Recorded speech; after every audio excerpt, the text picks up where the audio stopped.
Welcome back, friends. I once again welcome you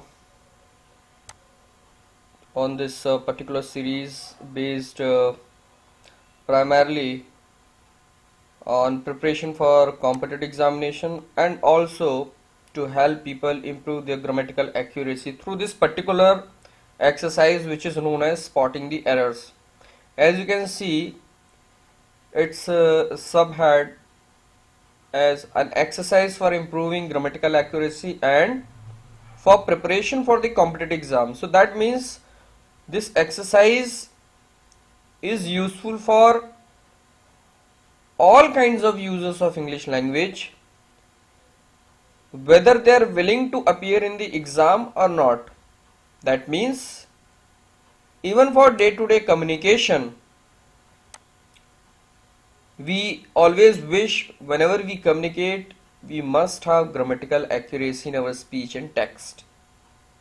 Bearing that in mind, that this particular exercise is going to be extremely useful, and if you are a student, you are preparing for any kind of competitive examination, then definitely it is very useful for you, because this consists of a very important exercise and a rather tough exercise, which is known as spotting the errors. Under this, I'll cover about 10 sentences where you need to find out whether they contain any kind of grammatical error or not. If there is the error, what is the error, why that is being considered as an error, and how to rectify the error. So let's begin. The first sentence that you can see is, we had to cancel our trip to Delhi because when we reached the railway station, the train left. Friends, let me make the point clear that unless our basics of grammar is not clear, we cannot crack these kind of examination. Don't expect that just going through these kind of videos will help you to understand the basis of a language. So this exercise is going to be far more useful for those who already have basic knowledge of grammar. Fine. In this sentence, let us see what is wrong in the sentence and how to correct it. As you can see, the correct option would be the train had left. In the first sentence, you can see it ends with the train left, whereas the correct option should be the train had left. Why? Under note, I have given you the answer also. Whenever there is a sentence of the past that contains two action verbs, like in the sentence, one action verb is reached the station, that is reach, again our action verb. Another action verb is train left. So train left includes left, third form of leave. So whenever we talk of a sentence that contains two different verbs and we are talking about the past, in such situation, that action which takes place before the another action is always formed in past perfect structure. And what is the structure? In the past perfect, we have to use subject. After subject, we have to use had, and after had, we all know always third form of the verb comes, and therefore it should be the train had left. Why? Because there are two actions in the past: reaching to the railway station, that is first action, and leaving of the railway station by the train. So which action took place first? Obviously the train left the station first and then we reached the station, and therefore it should be the train had left. Is that clear? Let me give you another example that will become make it easy for you to understand. For example, there are two actions in the past. One is of arrival of a doctor somewhere where there was a patient, okay, and another action that took place is death of that patient. So both the action took place in the past, arrival of the doctor and dying of the patient. So there were two actions, arrival of the doctor and death of the patient. Both happened in the past.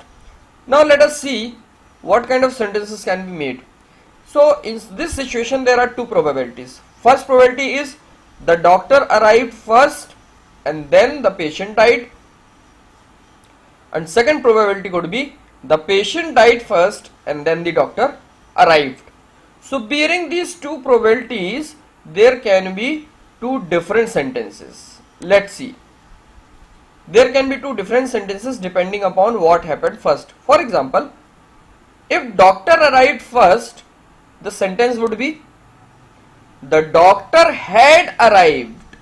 Why? Because that particular action, that of arrival of the doctor, took place first. Therefore, we are using had before arrived. And the death of the patient happened later on. Therefore, we are not using had with died. We are simply using simple past tense with that.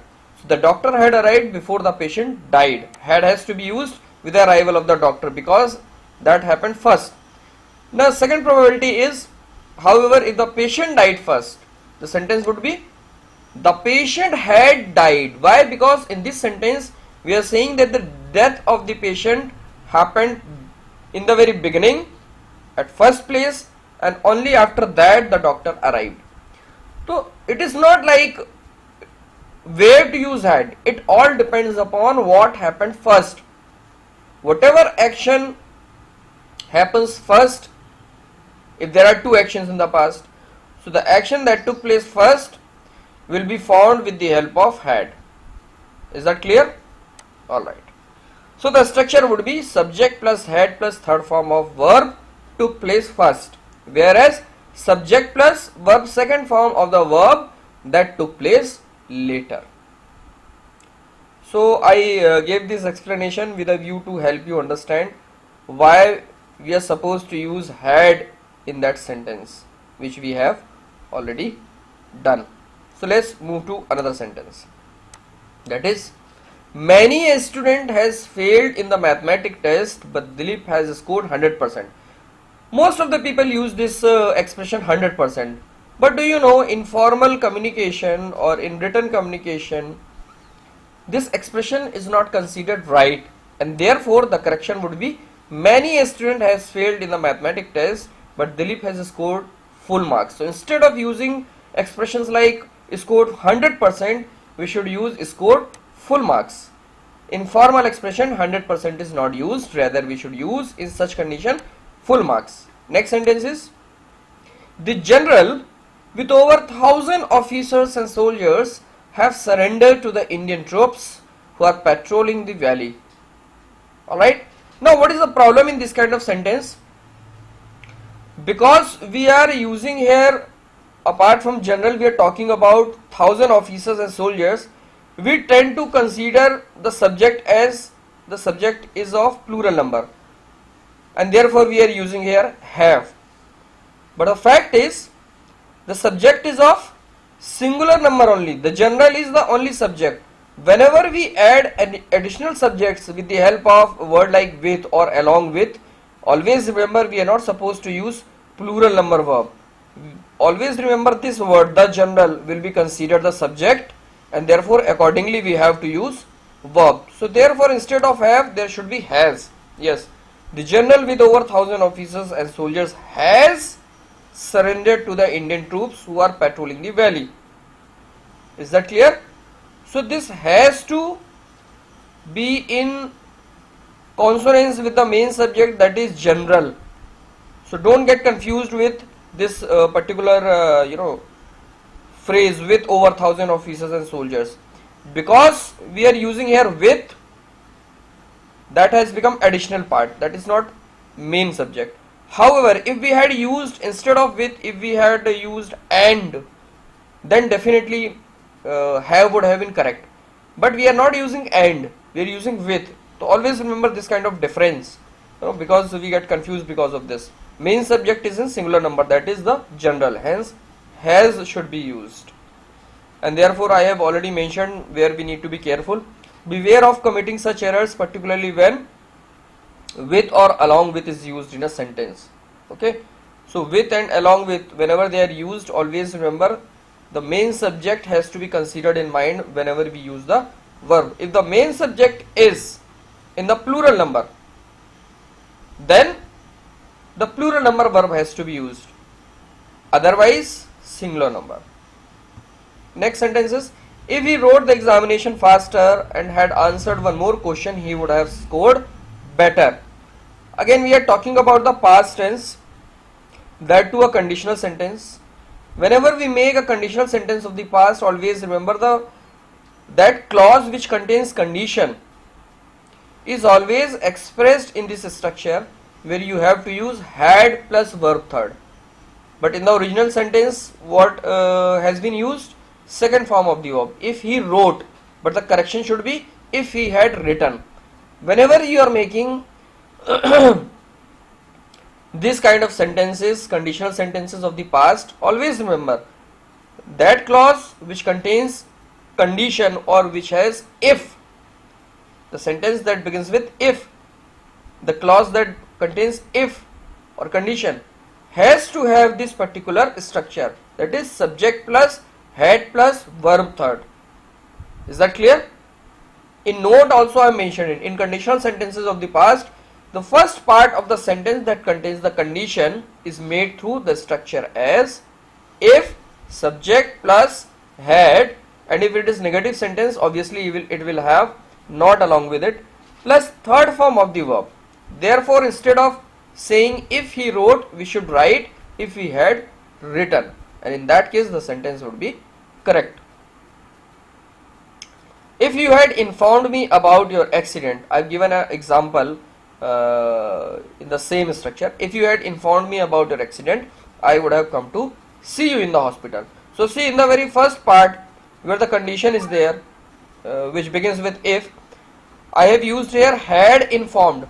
I'm not saying if you informed me about your accident.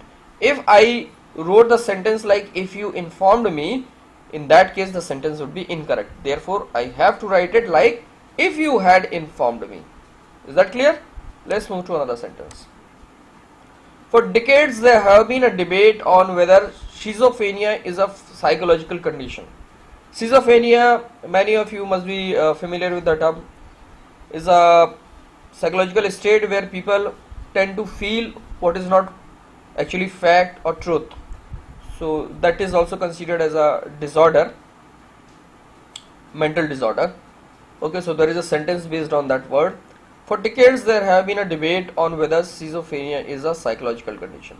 Now here what we need to pay attention to is, for decades there have been a debate. A debate means there is just a singular number subject here, a debate, and you are talking about a singular number subject, and here you are using a plural number verb, that is have. So this has to be rectified. What should be the correct answer? The correct answer would be, for decades there has been a debate, because debate is a singular number, so therefore we have to use singular number verb. For decades there has been a debate. That would be the correct option. Again the explanation is same. Since debate is a singular number noun, instead of have, has should be used in this sentence. Another example is where we can use have. This example I have given. There have been numerous debates. So because here debates is in plural form, here we can use have been. There have been numerous debates over how to uproot terrorism, though without any concrete conclusion. So it all depends upon the number of the subject, singular number, plural number, this is also known as subject verb agreement. Okay, so verb has to agree with the number of the subject, whether it's singular number or plural number. If it is a debate, it has to be has been. If it is debates, then have been. Let's move to another sentence. Mohan is the one who always finds faults with whatever Ram does. Is there any error in the sentence? Mohan is the one who always finds fault with whatever Ram does. Actually there is no error. Yeah. So you have to be very confident about your knowledge of the grammar. Only then you will be able to find out whether there is an error or no error. Otherwise what happens in exercises like spotting the errors, most of the students begin to find fault with every sentence that is served before them. But that is not right option. You must be familiar with the options given to you in competitive examination. A, B, C, D, E. These sentences are divided into 4 or 5 parts. Some parts are known as A, then B, then C, then D, and last one option is known as no error. So remember, there can be a sentence like this which contains no error, but you will be able to identify it only when you are confident about your grammatical knowledge regarding the sentences. So let's move to another sentence. There is a need to revising government policies on controlling unauthorized constructions. Now some of you must be familiar with one basic rule. Whenever we use this word to, infinitive, which is known as in grammar, and a verb comes after to, we are supposed to use the base form of the verb or the first form of the verb. So instead of using revising, it should be revise. There is no need to revise government policies. So we should not write here revising. Whenever we use a verb after to, it has to come in the first form. Alright, use of first form of action verb after infinitive to. Let's go to another sentence. We know where it begins, but we don't know that where it ends. Now see, in the very first sentence, we know where it begins. We are directly using after know where it begins. But we don't know. When we are saying we don't know, after know, we are unnecessarily using the word that. Whereas that is not required in this type of sentence. You can directly use object to the verb know without using that. Just like we don't know where it begins, it should be we don't know where it ends. So here we must remove the word that. But we don't know where it ends. Is that clear? There is no that between know and where. Where it ends comes directly after know. So that should be removed. Next sentence. The simplest method of welding two pieces of metal together is known as pressure welding. Welding, you all know, with the help of welding, particularly iron materials are joined together. So the very process of welding means somebody is trying to join two different pieces. Okay, and therefore in sentences like these, together word is not required at all, because the word welding itself means you are trying to combine two things together. Combine the word simply means you are making it together. So therefore together must be removed in this sentence. We have to be careful about these kind of sentences. As welding itself means joining two different objects together, another together is not required in the sentence. Hence together would be removed from the sentence. Last sentence is, one of the important benefits of machine age is that our standard of life has improved. In this kind of sentence, we must remember that we are talking about the benefits of a particular age, a specific age. Therefore, we need to emphasize that age. And how to emphasize? By using the article the. As the sentence is stating something about a particular or a specific age, the name of that must be preceded by the, and therefore it should be the machine age. Okay, instead of writing it simply benefits of machine age, we should write it like benefits of the machine age. Is that clear? So that's it for today. If you found the video useful and interesting, please like and share it, and support English Khajana for making such videos by subscribing the channel now. Thank you very much.